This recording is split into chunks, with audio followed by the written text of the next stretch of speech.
Good morning, good morning, good morning.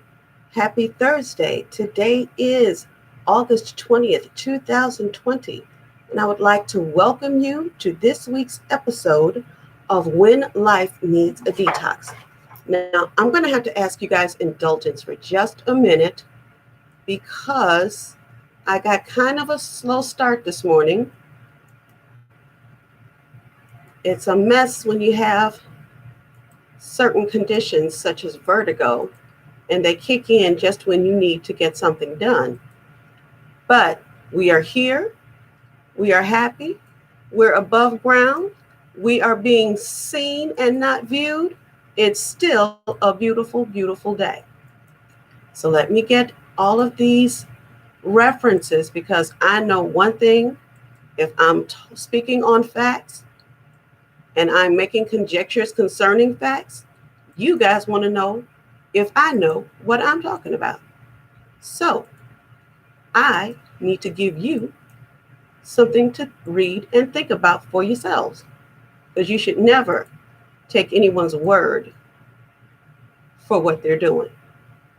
It's just not the best thing to do. So I hope everybody has had a wonderful week. Okay, making sure we have everything we're supposed to have. I'm sorry. Let's see, I want to make sure I'm not duplicating information. I'm not good. And I think there's just one more. Here it is. Thank you, thank you, thank you. I appreciate you guys so very much.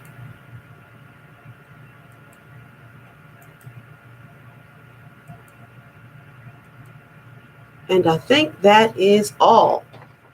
All right. Again, good morning. I'm sorry for the inconvenience, but we are going to get started right now because we're a little behind schedule. This week's topic on When Life Needs a Detox is: it's time to talk about black on black slavery. Now, we've been talking about white people owning slaves. We even talked about the Indians owning slaves. Well, guess what? We owned us too. Let's get started. Now, as I stated from the beginning of this project on racism and history, there will never be an end to racism in this country or even the world without honest, straightforward conversation. To that end, we must tackle a truth not readily discussed: the ownership of black slaves by blacks. If we're going to talk, we're going to do just that. Yes, blacks owned black slaves. Now, how did that happen? Let's go all the way back to 1619. The first slaves were brought to Point Comfort, Virginia, which is now known today as Fort Monroe in Hampton, Virginia. And they were sold for food. But since slavery was not a legal trade at the time, these Africans were considered and treated as indentured servants, minus the written contract. Now, without a contract, these Africans were at the discretion and mercy of their plantation owners. Now, it is reported that Africans had to work an average of 15 to 30 years before their freedom could be granted. Now, once they were free, they could own land and they could farmstead. They could marry Native Americans as well as white Americans, purchase their relatives from slavery, and enjoy all the privileges and fruits of freedom. Now, the first black slave owner of record was Anthony Johnson. He was born 1600, he died in 1670. He was an Angolan who purchased his freedom from indentured servitude along with his wife Mary. By 1651, Mr. Johnson owned upwards to 250 acres of land. He also owned the services of 4 white indentured servants and 1 black indentured servant. Now, Mr. Johnson gained notoriety not only for being the first black to own a black slave, but the first to legally own a black slave for life. In March of 1654, the slave, John Casser, requested to be released from Johnson's indenture because he had worked for Johnson far more than the 7-year standard contract. Johnson refused, basically stating, no written contract, no freedom. Anthony Johnson's neighbors, George and Robert Parker, attempted to intervene by saying there was another indenture situation for Casser in another location. Johnson finally relented and allowed Casser his freedom, along with his freedom dues. And what freedom dues are materials and supplies given to freed persons so they can start their new lives with the necessary materials. This way they're not a dredge to society. But the more Johnson thought about the situation, he was convinced that Casser was his for life. He sued the Parker brothers for the return of Casser and was awarded Casser for life in 1655. All of that is in the references. Now, realistically, there were only 2 reasons for blacks to purchase black slaves. Now, one reason was philanthropy and benevolence by purchasing their relatives and family members as a means of protecting them. The other reason was economic interest and exploitation, as in the case of Anthony Johnson and John Casser. Now, it should be made clear that free black people owned black slaves in each of the 13 colonies, the 13 original states, and later in the southern states that accepted slavery. In Louisiana, on the eve of the Civil War, a group of freed blacks made the following statement, freely offering their services to the Confederacy, partly because they themselves feared being enslaved. Listen to this. The free colored population, native of Louisiana, own slaves, and they are dearly attached to their native land, and they are ready to shed their blood for her defense. They have no sympathy for abolitionism, no love for the North, but they have plenty for Louisiana. They will fight for her in 1961 as they fought to defend New Orleans from the British in 1814, 1815.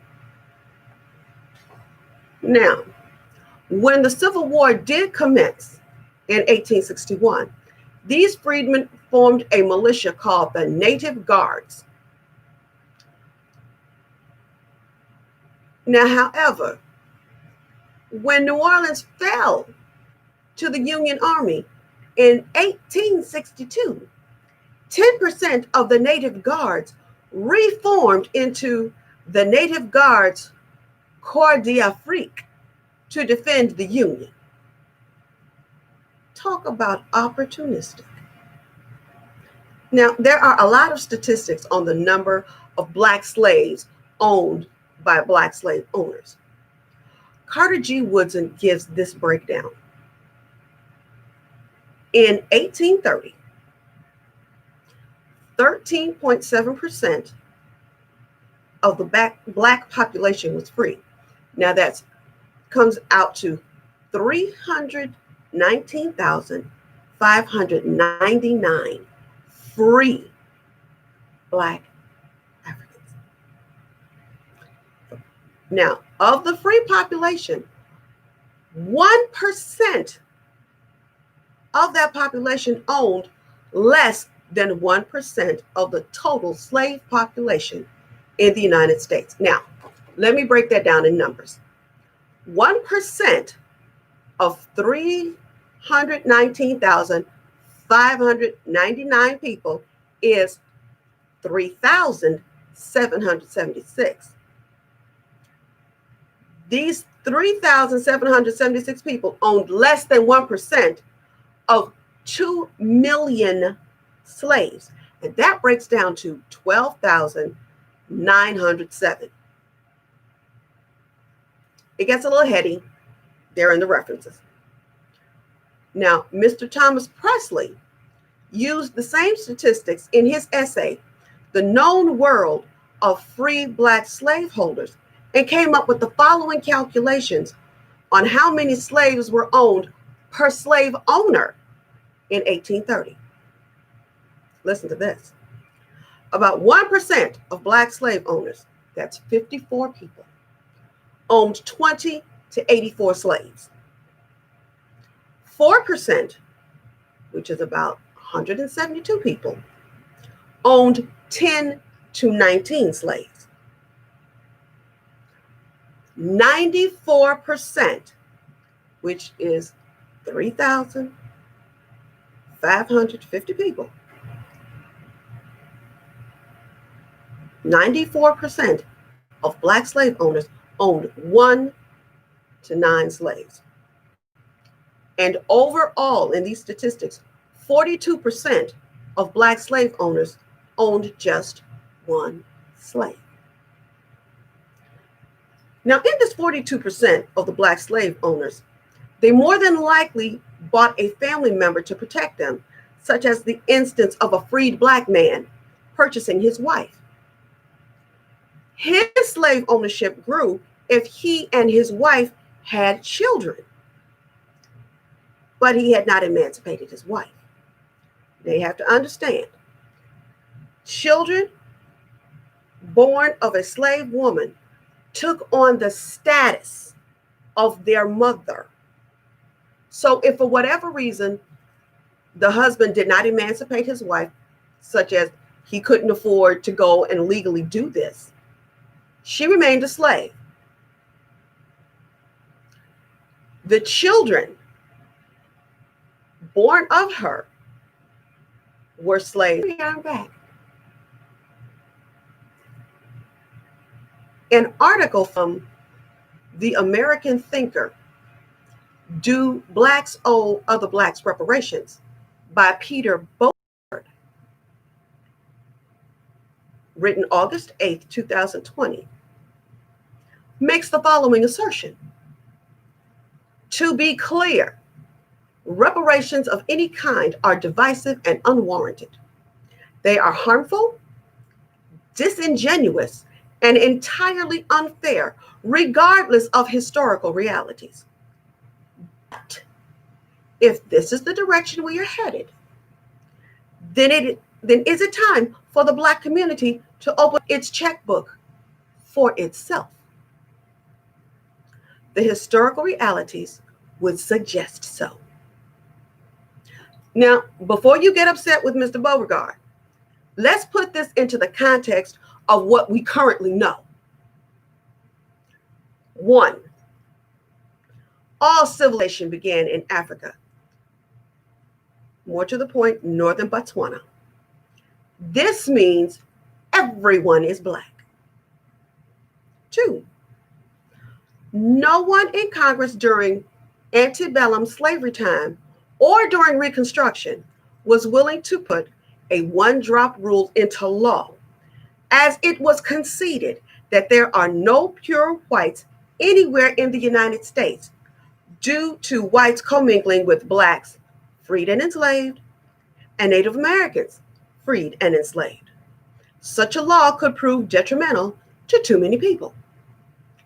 So, following this line of facts and logic, everyone in America is Black. And Mr. Beauregard is 100% correct. Blacks need to open up their checkbook and cut the checks and pay themselves. So guess what, America?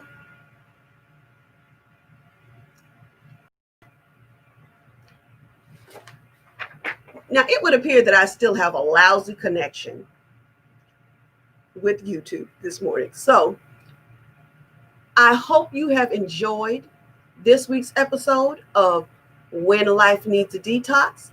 Topic being, it's time to talk about Black on Black slavery. My name is Carol White, And I am so glad that you were able to join me today. I will see you next week. Hopefully, we will have a much better connection. I love you to the moon and back. And I want you to do everything you can this week to live your best life. I'll see you next Thursday. Bye-bye.